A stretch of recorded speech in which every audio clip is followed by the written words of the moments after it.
नमस्कार, मैं हूँ रचना सिंह और आप देख रहे हैं हमारा phone in live programme hello doctor.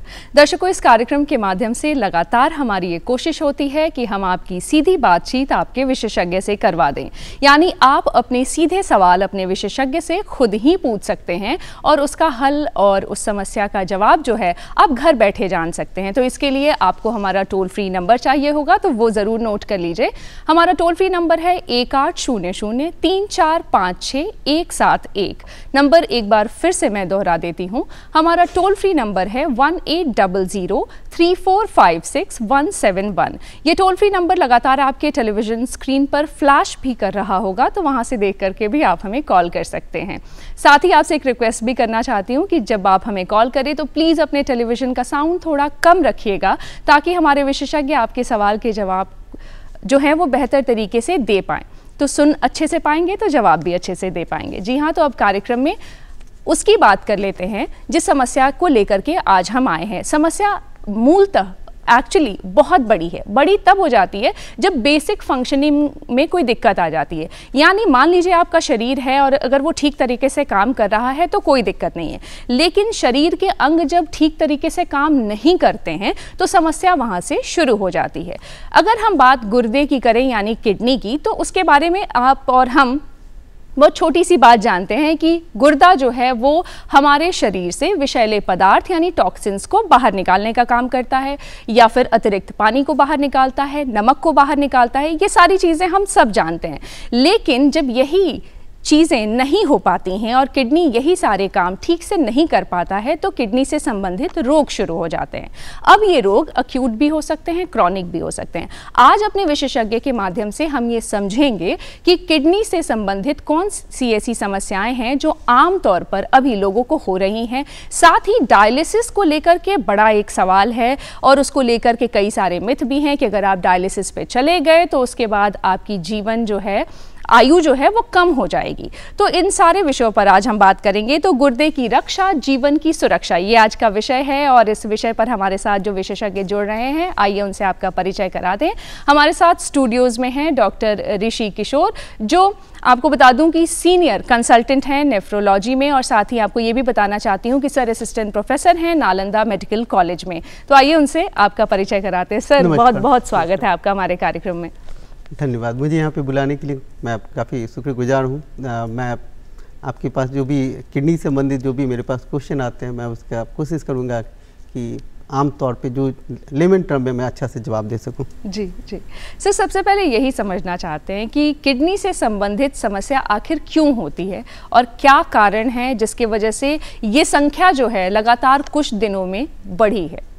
हाँ, डेफिनेटली किडनी की बीमारी एक वैश्विक महामारी का रूप लेते जा रही है। बहुत कारण है किडनी की बीमारी का बढ़ने का, बट मूलतः वजह अगर हम देखते हैं तो डायबिटिक पेशेंट किडनी के डिजीज के लिए प्रोन होते हैं और अनकंट्रोल ब्लड शुगर का रहना किडनी की बीमारी को बढ़ाता है। तो अगर आप किसी भी डायलिसिस सेंटर में जाएंगे और 10 आदमी का डायलिसिस हो रहा है तो 5 और 6 उसमें डायबिटिक की मूल कारण होता है जिसके कारण किडनी फेल होता है। तो अनकंट्रोल डायबिटिक एक काफ़ी इंपॉर्टेंट है। इसके अलावा ब्लड प्रेशर अनकंट्रोल रहना, काफ़ी ज़्यादा नमक के सेवन करने से भी काफ़ी ज़्यादा बीपी बढ़ता है, वो भी किडनी को काफ़ी प्रभावित करता है। इसके साथ साथ मोटापा, ओबेसिटी, ये भी एक एपिडेमिक की तरह है। जाने अनजाने लाइफ स्टाइल चेंज या बाहर के खाने के प्रयोग करने से ओबेसिटी के कारण भी किडनी को काफ़ी अफेक्ट हो रहा है।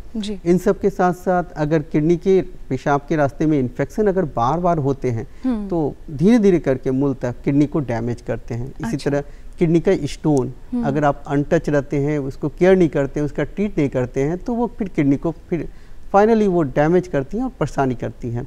इन सब के साथ साथ बहुत सारे ऑटोइम्यून डिजीज होते हैं जो कि आप मतलब कि उसको इनिशियली आप देख नहीं पाते हैं, बट वो दिक्कत करते हैं। ऑटोइम्यून डिजीज मतलब होती है कि शरीर में ही कुछ एंटीबॉडी बनते हैं जो कि किडनी के छन्ने को डैमेज करते हैं। जैसे SLE हो जाता है, ल्यूपस नेफ्राइटिस होता है, और बहुत सारे किडनी के इटसेल्फ डिजीज होते हैं। किडनी आप अगर देखते हैं तो एक छन्ना के रूप में देखते हैं, उस छन्ने में बहुत सारी बीमारियां खुद इटसेल्फ आते हैं, जैसे ग्लोमेरुलोनेफ्राइटिस कहते हैं। यंग एज में IgA नेफ्रोपैथी काफ़ी कॉमन है, 20 साल में शुरू होते हैं और 40 ईयर्स के आसपास किडनी की वो एक्चुअली किडनी फेलियर में चले जाते हैं। इन सब के साथ साथ बहुत सारे लाइफ स्टाइल चेंजेस जैसे हैं, जैसे हम अनएक्सपेक्टेड कुछ भी मेडिकेशन ले लेते हैं, या फिर बहुत ज़्यादा मतलब हाई प्रोटीन डाइट लेते हैं, या फिर बहुत अनकंट्रोल मतलब बिना पानी पिए हुए कंटिन्यू काम करते हैं। तो ये सब भी कारण होता है जिसमें कि किडनी की बीमारी धीरे धीरे करके बढ़ जाती है, पता नहीं चलती है। और सबसे बड़ी विडंबना ये है किडनी की बीमारी में कि इनिशियल फेज में उसके कोई सिम्टम नहीं होते हैं। जब किडनी की बीमारी के सिम्टम आते हैं तब तक किडनी की बीमारी काफ़ी एडवांस स्टेज में पहुंच जाती हैं। कुछ ग्रुप ऐसे भी हैं जिसमें कि किडनी की बीमारी का कोई खास कारण पता नहीं चल पाता है और उसके लिए काफ़ी रिसर्च हो रहे हैं, जैसे कि एनवायरमेंटल टॉक्सिन। एंड आप कुछ एरिया है यूपी में, आंध्र प्रदेश में, जहाँ पे कि किसान जो होते हैं काफ़ी हॉट क्लाइमेट में पेस्टिसाइड्स के साथ कंटिन्यू काम करते हैं, डिहाइड्रेट, तो वो भी उस एरिया में काफ़ी ज़्यादा किडनी के डिजीज़ हैं और वहाँ पे रिसर्च चल रहे हैं। ये सब बहुत सारे कारण हैं जिसमें कि किडनी की बीमारी बढ़ी है। और खासकर एक वर्ग ऐसा भी है जैसे कि जिसमें कि इंक्रीज एज में प्रोस्टेट के कारण, ओल्ड एज में प्रोस्टेट के कारण भी किडनी की बीमारी बढ़ती है। फिर ओल्ड एज में हार्ट का पेशेंट, अगर कोई हार्ट के पेशेंट है तो उस लाइफ स्टाइल इंक्रीज होने के कारण हार्ट का जो काम होता है ब्लड को पंप करना, अगर वो हार्ट फेलियर है तो उसमें भी पेशेंट किडनी के ब्लड किडनी को उतना मिल नहीं पाता है जितना जरूरी होता है, तो हार्ट फेलियर पेशेंट में भी किडनी की बीमारी बढ़ने की चांस होती है। इन सब के साथ साथ किसी भी कंडीशन में लाइफ में कभी एक बार भी एक्यूट किडनी इंसल्ट हो जाता है तो उसमें भी चांस रहता है कि किडनी की बीमारी आगे चल के हो सकती है। जी, हम आपको रोकना चाहेंगे सर, ज़रूर, ये अच्छी बात चल रही है और मुझे रोकना पड़ रहा है आपको क्योंकि यूपी से हमारे साथ टेलीफोन लाइन पर एक कॉलर जुड़ रहे हैं। हेलो, टीवी से। हेलो हेलो जी, क्या आप हमें सुन पा रहे हैं? अगर आप हमें सुन पा रहे हैं तो कृपया अपना सवाल पूछें, लेकिन अपने टेलीविजन का साउंड थोड़ा कम कर दीजिए प्लीज। मैं जानना ये चाहता हूँ जो गुर्दा को सुरक्षित रखने के लिए हमें क्या करना चाहिए, क्या नहीं करना चाहिए। जैसे लोग पानी कम पीते हैं, ऐसी चीजें नहीं खाते जिससे गुर्दा हमारे खराब होते, तो हमें क्या करना चाहिए, क्या नहीं करना चाहिए।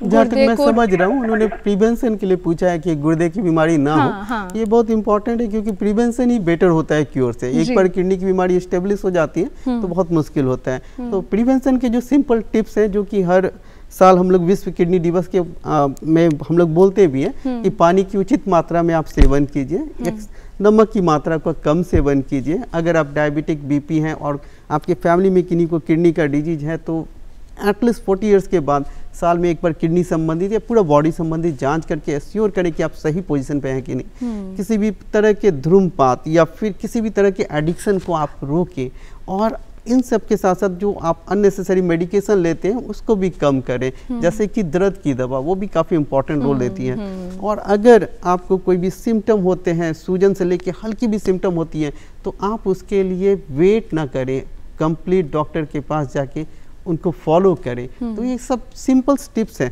और इसके साथ साथ आप अच्छा लाइफ स्टाइल जिए, स्ट्रेस फ्री रहें एंड साथ में कुछ एक्सरसाइज, योगा, अपने आप को स्लिम रखें, ओबेसिटी को ना आने दें। ये सारे फैक्टर हैं जिसको आप फॉलो करके अपने इम्पोर्टेंट किडनी को स्वस्थ और सुरक्षित रख सकते हैं। जी सर, अभी आप चर्चा कर रहे थे, हम कारणों की चर्चा कर रहे थे, तो उसमें अक्यूट की भी बात आई। अक्यूट और क्रॉनिक में क्या अंतर है और इसे आप कैसे एड्रेस करना चाहेंगे? हाँ, किडनी की बीमारी दो तरह की होती है। एक्यूट इट मींस कि किडनी की बीमारी अचानक किसी कारण से आई बट वो ट्रीटेबल है, रिवर्सिबल। उसका जो पैथोलॉजी इस तरह है कि वो रिवर्स कर जाएगा, किडनी बिल्कुल सही हो जाएगा।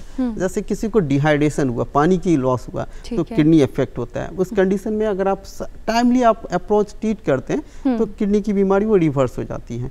बट क्रॉनिक ऐसा कंडीशन होता है, इट मीन्स कि 3 मंथ नोटिसेबल पीरियड होता है। 3 मंथ तक अगर आपका कोई किडनी की बीमारी रह जाती है तो इट मीन्स कि किडनी की बीमारी की रिकवरिटी जो होती है वो 3 महीने के अंदर ही हो सकती है, उसके बाद नहीं हो सकती है। क्रॉनिक किडनी डिजीज का मतलब है कि बीमारी स्टेब्लिश कर गई, वो कंटिन्यू रहेगा और वो प्रोग्रेसिव हो जाता है। एक या रिवर्सिबल है, मतलब रिवर्स करके नॉर्मल आ जाएगा। But chronic kidney disease establish disease है और एक बार सीकेडी हो जाता है तो वो डिजीज प्रोग्रेसिव होते हैं, धीरे धीरे करके फिर बढ़ती है और स्टेज 1 से लेकर स्टेज 5, जहाँ पे 5 में आपको डायलिसिस की जरूरत पड़ जाती है। ये अलग बात है कि कितने स्पीड में जाए, बट एक्यूआई और सीकेडी में यही अंतर है। 3 मंथ का गैप है, एक्यूआई रिकवर होता है, सीकेडी नहीं रिकवर होता है। तो इन सब के साथ साथ AKI में अगर किसी कंडीशन में डायलिसिस भी होती है तो वो भी रिकवर कर जाता है, बट CKD में एक बार डायलिसिस स्टार्ट होगा तो वो रिकवर नहीं करेगा। AKI का ट्रीटमेंट काफ़ी इंपॉर्टेंट है। CKD जब एडवांस स्टेज में आते हैं तो फिर आपके पास 2 ही ऑप्शन बच जाते हैं, या डायलिसिस या ट्रांसप्लांट। तो AKI और CKD में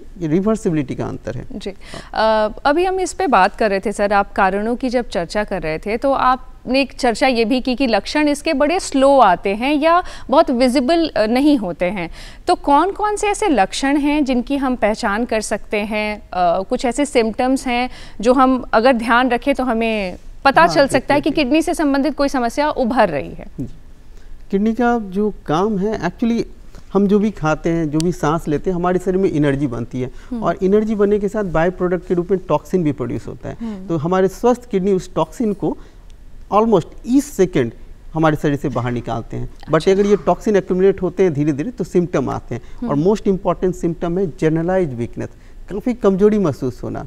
इन सब के साथ भूख की कमी, पेशेंट ऐसा महसूस करेंगे कि कितने भी अच्छे खाने हो बट उनको अच्छा नहीं लग रहा है, क्योंकि उनको नौजिया जैसा हो जाता है, तो बीच बीच में नौजिया आना। इन सब के साथ साथ उनको पैरों में सूजन हो सकती है। अगर वो पैरों में सूजन को सही टाइम पे एवुलेट करते हैं तो उन्हें पता चल सकता है कि किडनी की बीमारी हो सकती है। फिर इसके बाद आप देखें तो उनको सांस में तकलीफ हो सकती है। एडवांस स्टेज में उनको सीढ़ी पे चढ़ने पे या फिर थोड़ा भी चलने पे सांस फूल सकता है। ईचिंग, क्योंकि अगर ये टॉक्सिन स्किन के लेयर में जमा होते हैं तो काफ़ी ईचिंग होता है। तो इंट्रेसिबल ईचिंग भी इसका काफ़ी इंपॉर्टेंट लक्षण है। इन सब के साथ साथ पेशेंट को किसी भी काम में मन नहीं लगता है, वो बिल्कुल इनर्ट जैसे हो जाते हैं, सांस की तकलीफ होती रहती है, सूजन होती रहती है, एंड बहुत एडवांस कंडीशन में वो मतलब उनको सीजर तक मतलब मिर्गी के दौरे भी आ सकते हैं। ये सारे लक्षण होते हैं। बट इनिशियली सिम्टम फिर मैं कहूँगा कि जनरलाइज वीकनेस और माइल्ड इडिमा ही काफ़ी इंपॉर्टेंट सिम्टम होते हैं, जो कि अगर आप ट्रेस करते हैं, उस पर एवुलेट करते हैं तो आप सही टाइम पे अपना किडनी को बचा सकते हैं।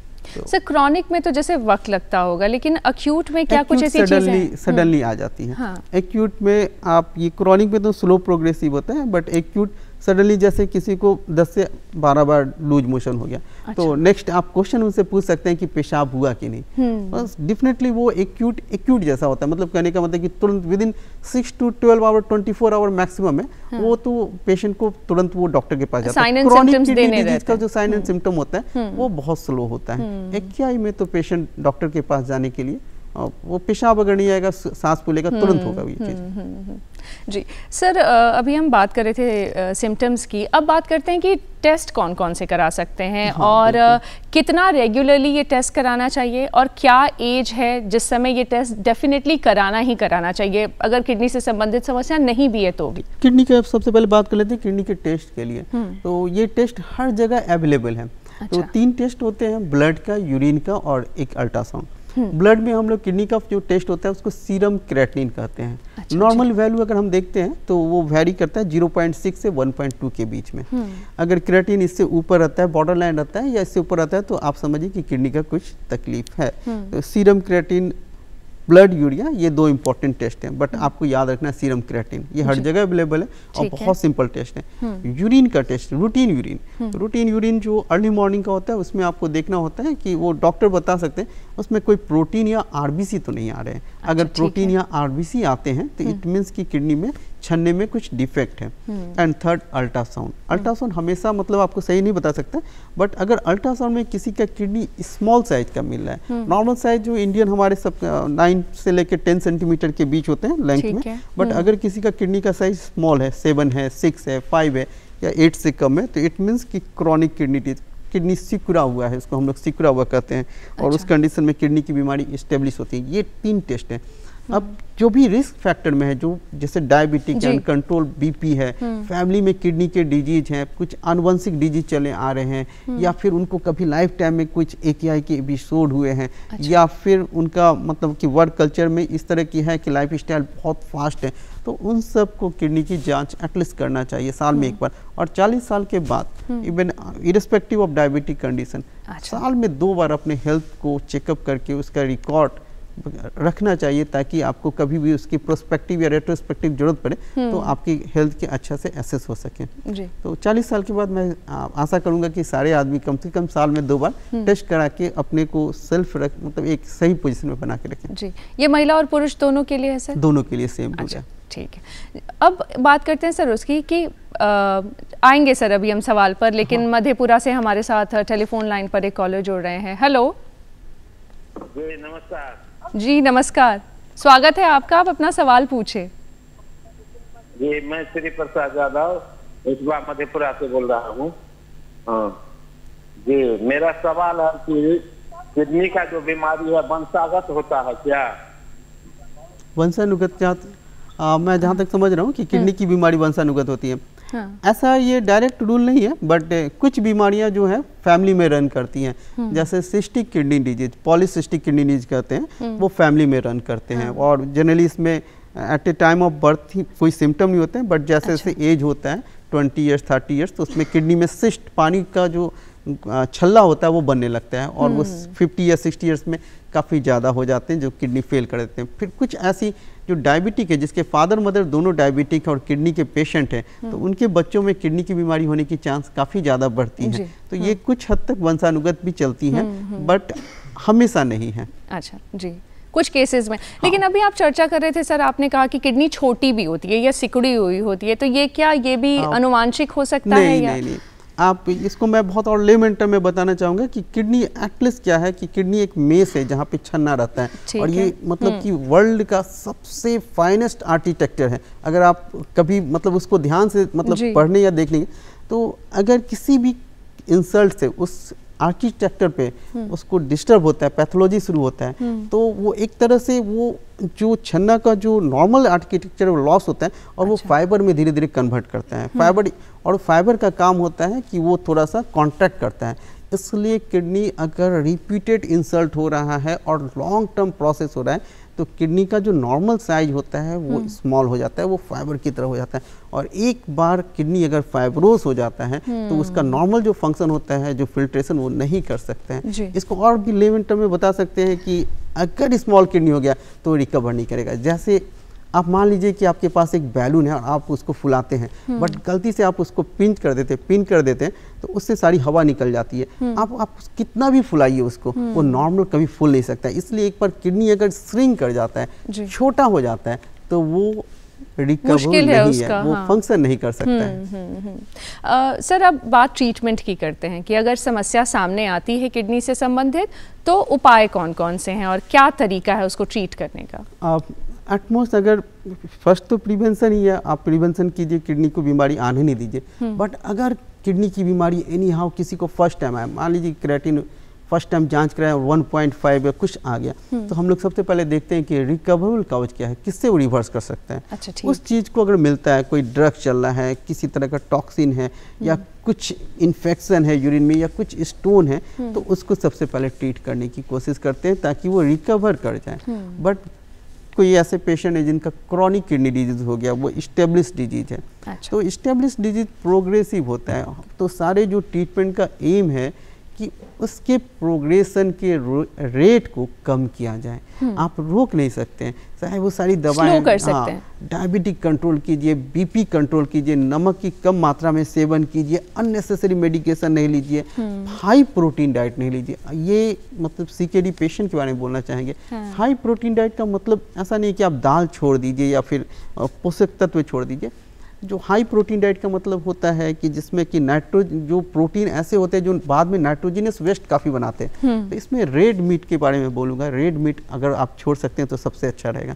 इन सब के साथ साथ उस प्रोग्रेशन को, डिजीज को कम करने के लिए बहुत सारे मेडिकेशन भी हैं। तो ये सब सपोर्टिव मेडिकेशन है, उसको डॉक्टर पे छोड़ दीजिए।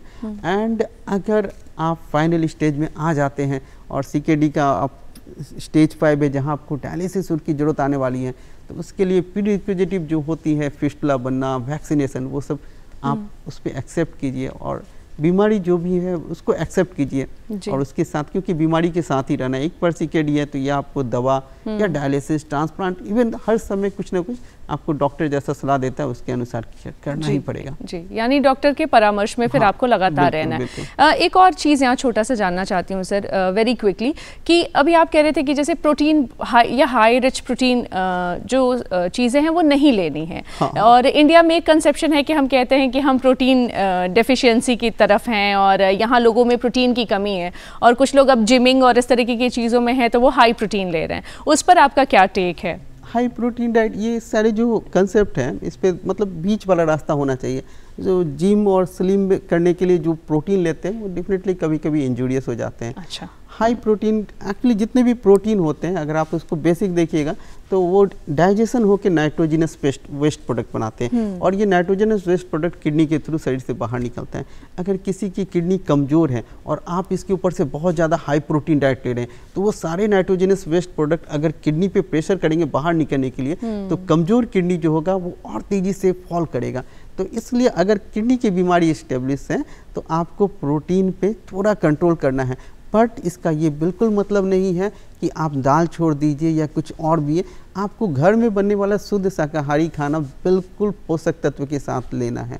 और प्रोटीन का, इसके लिए डाइटिशियन भी होते हैं, वो प्रोटीन का डोज डिसाइड करते हैं, बट प्रोटीन लेना होता है, बहुत हाई क्वालिटी वाले प्रोटीन नहीं लेना होता है। जी। अब आते हैं सर, उसके बारे में बात करते हैं जिसके बारे में शुरू में हमने चर्चा भी की, डायलिसिस। एक ऐसा टर्म जिससे हर कोई डर जाता है, और जब जो आप CKD की बात भी कर रहे हैं और वहाँ जब डायलिसिस शुरू होता है तो एक दिमाग में एक बात आ जाती है कि अब 3 से 6 महीने उसके बाद जीवन अब नहीं है। डायलिसिस क्या है, क्यों करते हैं, और इसको अगर हम लाइफ स्पैन से जोड़ करके देखें तो आप इसे कैसे बताना चाहेंगे? डायलिसिस सबसे पहले क्या है, तो जब बीमारी CKD स्टेज 5 या AKI में भी एडवांस स्टेज फेलियर होते हैं तो हमारी किडनी जब नहीं काम करने 90% फेल हो जाती है, जब वो टॉक्सिन और वेस्ट प्रोडक्ट को नहीं निकाल पाती है। तो ये सारे टॉक्सिन और वेस्ट प्रोडक्ट को निकालने के लिए कुछ तो आर्टिफिशियल व्यवस्था होनी चाहिए, अदरवाइज ये शरीर में रहेंगी और शरीर को डैमेज करेगी। तो ये एक डायलिसिस एक्स्ट्रा कॉर्पोरियल सिस्टम है जिसके थ्रू एक मशीन पे एक छन्ना होता है, उसके थ्रू ब्लड रन करता है और ब्लड की जो अशुद्धियाँ होती है उससे बाहर हो जाती है। ठीक है। तो डायलिसिस एक सपोर्टिव ट्रीटमेंट है, एक्स्ट्रा कॉर्पोरियल ट्रीटमेंट है, शरीर से एक्सेसिव वेस्ट, एसिड और जो भी एक्सेस वाटर है उसको बाहर निकालने के लिए। अब जैसा मैं बताया था AKI में डायलिसिस कुछ समय की जरूरत पड़ सकती है, बट किडनी जब रिकवर कर जाता है, इटसेल्फ रिकवर करता है, तो डायलिसिस बंद हो जाता है। अब क्रॉनिक किडनी डिजीज के बारे में बात करेंगे तो क्या डायलिसिस से किडनी ठीक होता है? तो डायलिसिस से किडनी ठीक नहीं होता है। डायलिसिस एक आर्टिफिशियल व्यवस्था है जो कि शरीर को सपोर्ट करने के लिए बनी है। नॉर्मल CKD पेशेंट में जब GFR 10 से कम होता है, 5 से कम हो जाता है, तो एटलीस्ट सप्ताह में 3 बार 4 आवर का सेशन आपको डायलिसिस में देना होगा। हमारी किडनी हर 1 सेकंड काम करती है। अगर हम सोए हैं, जाग रहे हैं, TV देख रहे हैं, पढ़ाई कर रहे हैं, बात कर रहे हैं, तो किडनी हर सेकंड टॉक्सिन को निकाल रहा है, तभी हमारा ब्लड जो है शुद्ध है और हम अच्छा महसूस करते हैं। तो अगर हमारा ये किडनी नहीं काम करता है तो ये टॉक्सिन कंटिन्यू बनती रहती है। तो ऐसा रिसर्च में देखा गया है कि मैक्सिमम लाइफ स्पैन होने के लिए CKD स्टेज 5 में एटलीस्ट 4 घंटे का सेशन सप्ताह में 3 बार आपको डायलिसिस सेंटर में आके देना होगा, तभी आपका ब्लड स्वस्थ, मतलब बिल्कुल प्योर और शुद्ध रहेगा और आप अच्छे लाइफ स्पैन को आप कर सकते हैं।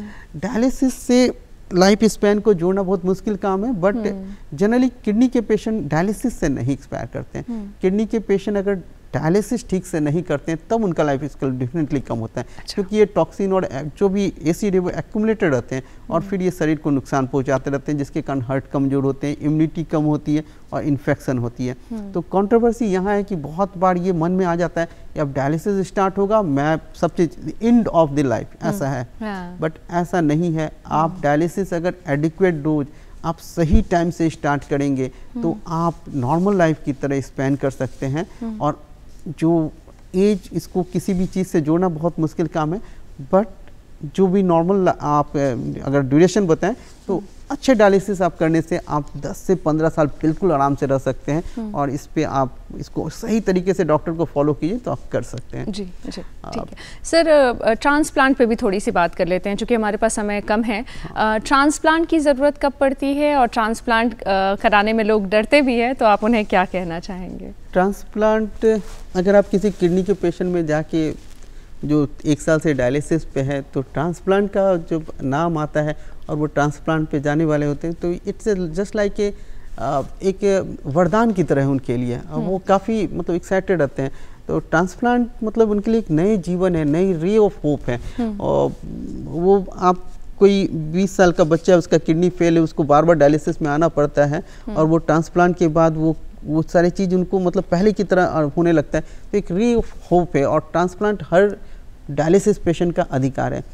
AKI में हम लोग ट्रांसप्लांट की कभी बात नहीं करते हैं, क्योंकि AKI रिकवर होता है। CKD में ही ट्रांसप्लांट में बेसिकली 2 जो किडनी रहता है जो खराब हो चुके हैं उसको टच नहीं किया था, वो वहीं पे रहते हैं। एक नया किडनी जो कि उनके कोई नियर डियर जो कि स्वस्थ होते हैं वो डोनर देते हैं, और उस किडनी को उनके जांघ के पास जो बेड होता है वहाँ पे लगाया जाता है। अच्छा। और किडनी के पाइप को फिर पेशाब की थैला से जोड़ा जाता है, और सक्सेसफुल किडनी ट्रांसप्लांट के बाद पेशेंट बिल्कुल नियर आफ्टर 3 मंथ कुछ हेल्थ हाइजीन का मेंटेन करते हुए बिल्कुल नॉर्मल क्वालिटी ऑफ लाइफ को अचीव करते हैं। जी सकते तो हैं। एक बहुत बड़ा होप है, और हम सबको प्रयत्नशील रहना चाहिए, एक अच्छा काउंसलिंग देना चाहिए। और ट्रांसप्लांट के बारे में मैं चाहूँगा कि सारे पेशेंट उस पर जाएँ। कभी कभी बहुत अच्छा नहीं रिजल्ट हो जाता है जितना रिजल्ट चाहिए होता है, तो वो थोड़ा सा मिसहैपनिंग हो सकता है कि जैसे ट्रांसप्लांट के बाद 10-15 साल बिल्कुल अच्छा रहना होता है, बट किसी का नहीं चल पाता है, 1 या 2 साल में फिर से डायलिसिस पे आते हैं। तो ये सब कुछ इफ एंड बट होते हैं, बट फिर भी ट्रांसप्लांट एक अच्छे होप है, रेज ऑफ होप है। और अगर सक्सेसफुल ट्रांसप्लांट होता है तो पेशेंट मेंटली काफ़ी रिलैक्स होते हैं, अपने फैमिली के लिए मतलब फैमिली के लिए पहले तरह से कुछ मतलब अर्न कर सकते हैं। उन्हें डायलिसिस के जो बंधन होते हैं सप्ताह में 3 बार, उससे मुक्ति मिल जाती है, उनकी फिजिकल स्टेमिना बढ़ जाती है, और साथ में बहुत सारे मतलब जो पहले की तरह वो महसूस करते थे उस तरफ से फिर से महसूस करते हैं। सर आखिरी के 2 मिनट है हमारे पास, और कुछ रैपिड फायर काइंड ऑफ हम चाहेंगे आपसे आंसर। किडनी में स्टोन अगर आ जाता है तो उससे कैसे बचा जा सकता है कि स्टोन ना हो? एक्सेसिव आप अच्छे से पानी पीजिए। ठीक है, सिंपल। और कितना पानी सर, ये भी बहुत जरूरी। आप किस क्लाइमेट में काम करते हैं उस पर डिपेंड करते हैं कितने एटलीस्ट नॉर्मल पेशेंट आदमी को 3 से 4 साढ़े 4 लीटर पानी 24 घंटा में एनफ है। 3 से 4 लीटर, ठीक है। सर नेफ्रोटिक सिंड्रोम के बारे में भी। नेफ्रोटिक सिंड्रोम एक ऐसी डिजीज है जिसमें कि जो छन्ना होता है वो लीकी हो जाता है, और ये लेमन टर्म में उससे प्रोटीन लीक करने लगता है। प्रोटीन अगर पेशाब में लीक करता है तो शरीर में प्रोटीन की कमी जाती है, एंड ये प्रोटीन एक सीमेंट की तरह होता है, पानी को बांध के रखता है। अच्छा। अगर प्रोटीन सारी यूरिन में वॉश आउट हो जाएंगे तो हमारा सीमेंट कम हो जाएगा शरीर में, तो पूरे शरीर में सूजन आ जाती है। अच्छा। तो इसकी ट्रीटमेंट होती है बहुत, और ये ट्रीटेबल डिजीज है। जी एक और सवाल है सर कि क्या एक किडनी के साथ भी हम जी सकते हैं? एक किडनी के साथ भी आप, बहुत बार ऐसा होता है कि बच्चा एक ही किडनी के साथ जन्म लेता है और पूरी लाइफ जी जाता है। एक किडनी के साथ अगर किसी की बच्चे की माँ की कोई बच्चे के किडनी फेल हो गए तो माँ अपने 2 में से 1 किडनी देती है, और 1 किडनी पे वो रहती है। तो अच्छा। एक किडनी पे विथ प्रिकॉशन बिल्कुल फुल लाइफ रह सकते हैं, बट आपको वही है सारे प्रिकॉशन को फॉलो करना है, जैसे कि दर्द की दवा नहीं खाना है, पानी अच्छा से पीना है, और अननेसेसरी मेडिकेशन नहीं लेना है, ब्लड शुगर BP को चेक करना है, कंट्रोल रखना है। तो एक किडनी के साथ भी आप फुल लाइफ बिल्कुल नॉर्मल तरीके से रह सकते हैं। जी जी जी सर, आप हमारे कार्यक्रम में आए, हमारे दर्शकों को गुर्दे से संबंधित, किडनी से संबंधित इस विषय पर आपने इतनी अच्छी जानकारी दी, इसके लिए आपका बहुत बहुत धन्यवाद। मैं भी शुक्रगुजार हूँ। मैं चाहूँगा कि मतलब ज़्यादा से ज़्यादा इस प्रोग्राम के साथ जुड़ें, और ये बहुत अच्छी प्रोग्राम है हेल्थ के लिए। Thank you ji.